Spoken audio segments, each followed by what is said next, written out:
Hey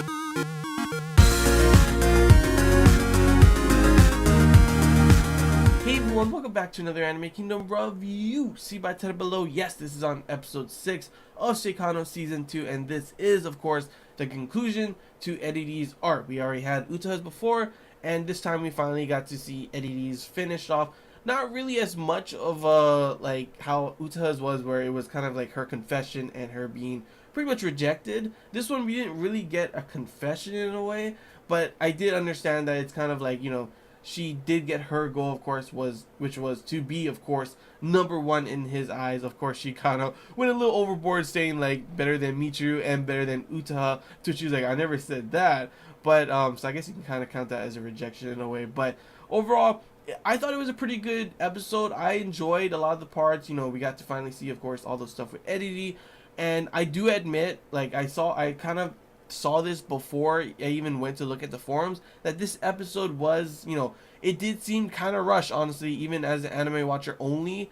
But I'll get onto more of that about the light novel and what people have been saying, the light novel readers have been saying in the forums a little later. I want to talk about what I saw in this episode before I start talking about what wasn't in it and what should have been, according to what some people have been saying. I'll try and keep it without spoiling, obviously, because I may have spoiled myself a little bit in the forums like an idiot. But sometimes that's the risk you take when you go into those forums. You never know if someone's gonna be an ass and just spoil something. But yeah, pretty much this episode starts off obviously from the last episode, where we saw pretty much Eddie D drop down. She looked like she was sick, like something like the drama went over, a little over exaggeration, obviously, because it was probably just like a overexhaustion cold kind of thing. Sure, that's still important that someone needed to get to her since she was alone, but the way they made it seem at the end, it was like, oh my gosh, she might be dead kind of thing. That's not what happened at all. But also you have this talk with him and Iori, since Iori goes to help him out by picking him up with his driver, or not really driver, she's supposed to be his like financial manager kind of thing, which we find out that she actually ends up showing up at the very end of the episode. If you didn't catch that, her name was Akane at the end, and if you caught the name of the person that drove them there, that was pretty much just Akane backwards. Yeah, try go back and look at it now. I actually did not notice until someone in the forum said so. I was like, holy shit, that really is. And obviously that's pertaining to something that may or may not happen in the future, as we saw her when she saw the pictures on the ground. She just had this evil smirk, and obviously like she had something to do, like she said at the very end, by taking the game, because that's what she needs to look at. So I'm not too sure, but she's probably going to be like a big important, I guess, enemy in a way to their game in the future episodes. Obviously, as well, there's only 11 episodes, so you got to remember that as well. At first I was actually thinking there was 6 more episodes, and we already, this is the halfway point, but we've already passed the halfway point, as there is only 11 episodes, meaning 5 episodes after this. But yeah, after that whole kind of talking where you see Iori, it seems like he's trying to be, he's kind of like a lot nicer in this episode. It's pretty funny too. You see at the very end, with him pretty much like, don't stop acting like I'm a good guy. You're ruining my image. But you see that even though he does act like that, even though he is the way he is a lot of the times, it's kind of a lot of it is an act in a way, as he was trying to give advice to Tomoya, to which he kind of just brushed off. And that's one of the things, I know I said I would talk about it later, but this already pertains to it now, so I might as well talk about it now. But that's one of the things that pertains to how it was rushed. According to people in the light novel, from what I saw in the forums, light novel readers were saying that a lot of things were rushed, and one of the parts was the talks between him and Iori, as this pertains to the trust that Tomoya has with him and his group. That's all I'm going to say, as it may spoil more and more to come later on. But it does make sense. I kind of got it, the gist of that in there, as you saw that it does make sense that, he's finally, decided that he was going to be a good friend and go and check on her like he should have before. But the problem with this is they've all been working so hard. Eddie literally dropped down sick because she worked so hard to get these perfect for their game and everything, and he kind of decides to just give it up, when he could have, like you already said, maybe call someone else to go there. That way, I don't think so. I think that would have been bad. I think it's fine that he goes to, you know, help her out and everything. But this is where it pertains to another thing that happens at the end of this episode, which is of course the talk with Megumi, to which, holy shit, like I keep saying, she somehow steals the show every freaking time. You have an episode where she's not really there until the very end. She just steals it. Last time with Utaha, she stole it by that just beautiful style of her hair down and everything. And it was kind of just, you know, her talking like she was the main character in their game. And then this time it's her kind of, we've seen, like, you've seen this kind of thing. You saw all the things that led to this point with her numerous times saying, if he ever needs help, just call her. If it's, you know, because if she, even if it's going to be him going to, you know, go to Edidi where she is, she'll go as well, or anything along those lines. And the way Megumi says that, you know, like, why didn't she, would have trusted him, she would have followed what he said by giving up if that's what he really wanted, and if that's what really should be done, she, you know, she would still follow that. But the thing is, he didn't ask her, he didn't tell her. You see her calling him and he just doesn't answer. So this obviously is a huge detriment and like kind of trust between the rest of the group, that he didn't have the trust to call Utaha. Because obviously, yes, Utaha and Edidi kind of fight all the time, but you do see that there is respect for them, and Utaha would go and help her. Megumi would go and help her.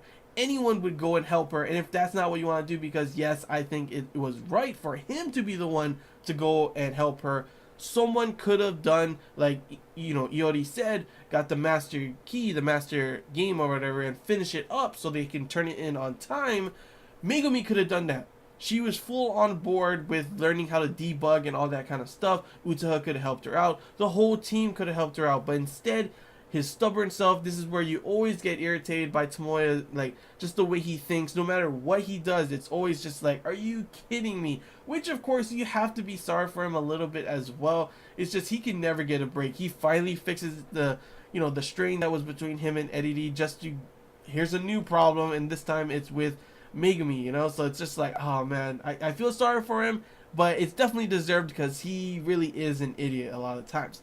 But yeah, of course, he pretty much goes to Edidi. We got a lot of cute moments with him and her. I actually really enjoyed it, even if, like I said before, I'm not a huge Edidi fan. She's probably my least favorite girl out of all the girls, but I'm not saying she's horrible, it's just not my favorite. You know, Utaha is my favorite, Megumi as well, and it's just, even though that is true, I thought it was really cute. I love the chemistry that they have together. It sucks, but that's just how it is with childhood friends. A lot of times it just seems like they're perfect for each other, but guess what? Childhood friend? Too bad. Everyone in most childhood friends in anime, guess what? No, you're not going to end up with the guy or the girl, whatever you want, whatever side the main character is, and that's just how it usually happens. It really does suck, honestly. It really does suck. That's why whenever there's an anime I watch and it's like the childhood friend actually wins, I'm always like, holy crap, is this real? What? Childhood friend wins? Like, there's like barely any animes where that you can think of that the childhood friend actually wins, and obviously this one is one of those that it does not happen either. But it was still nice to see the chemistry that they do have together. A lot of the time, since they're childhood friends, a lot of things that happen, they have so much chemistry. That's why it always sucks to see when the childhood friend ends up losing, you know? But yeah, that part was really cute. I'm not too sure if there was a lot more. I didn't see anyone saying that there was more stuff of that. There's also kind of how Edidi reacted to Izumi. She was supposed to kind of say more stuff that she changed and stuff like that, but I felt it kind of got across what she was trying to say while still being her stubborn self, especially how she apologized to everyone else and then said it in like an arrogant way. I was like, yeah, that's totally Edidi. You know, even though she apologizes, she's still kind of, you know, that's her personality. So I did enjoy that aspect and everything, and it's pretty cool to see that. Before, you're kind of like, oh, Iori's just this rich dick, you know? But he's still good, he's kind of a good friend. He still, you know, gave good advice. He still tried to help them out and everything. And you can kind of see it's kind of just a lot of the way he acts is literally just that, an act, you know? But overall, I definitely enjoyed the episode still yet. I love the moments between him and Edidi. I love the kind of the different view you get to see of Iori helping out Tomoya them. And then, of course, the whole thing with whoever this Akane is, and she may be a huge, you know, have some huge impact in the next couple episodes. And of course, everything looking like it's going to be fine. Everything looking like, good job, Tomoya, you finally solved everything. Just, of course, to get him to get slapped in the face once again, this time with Megumi, with the first time we've really ever seen her get mad. And honestly, I'm definitely excited to see the next episodes, to see how everything is going to be now that it's going to be focusing more on Megumi, to which I know a lot of people love her, so a lot of people will love the next coming episodes. But yeah, the game pretty much is out. They pretty much sold a shitload, thanks to, of course, you know, obviously the popularity of their artist and the writer. And even though they only had like 100 of those that they burned and everything, it looks like their game is going off, and because of that, they'll probably be able to make more and more on, you know, a later date, and thus everything will be good on the game part at least. Though of course, obviously, if Akane has anything to do with it, that may change along the way. But yeah, that's pretty much all I gotta say. The light novel stuff that I saw in the forums, like I said, a lot of it had to do pertaining to, of course, the interactions between Iori and Tomoya's trust between the group, which may come to be a huge thing in the next episodes. But overall, even if it was rushed, and like I said before, I can't really tell until we see the pretty much the rest of the season, so we kind of see like, oh yeah, if they didn't rush that, it would have been 10 times better. But who knows, maybe they rushed it for a reason. We just have to wait and see. Sometimes it really does suck when an anime is rushed, but sometimes it is necessary when you only have freaking 11 episodes, you know? But yeah, that's all I gotta say, guys. Hope you enjoyed this Anime Kingdom review. If you have any questions, feel free to comment below. If there's anything I missed and you want to talk about, comment below as well. And if you did enjoy it, don't forget to like. If you haven't already, feel free to subscribe for more content. And as always, I want to hear your guys' thoughts. Anime watchers only. How did you feel about this episode? Did you enjoy it? Did you not? Whatever you guys want to talk about, feel free to comment below.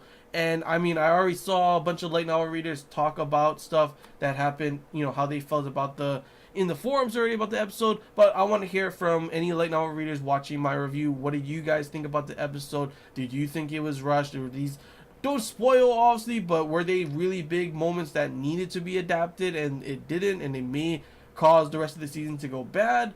Feel free to comment below whatever you guys think, without of course spoiling. If you want to put a spoiler to, you know, other people that have read the light novel, do the thing where you put spoilers underneath, so you have to click more to read more, of course, to see those spoilers, so that anime watchers only like me and the rest of any other anime watchers will be able to, you know, not click that if there's spoilers, if you really want to put spoilers. But yeah, that's all I gotta say, guys. So till next time, see ya.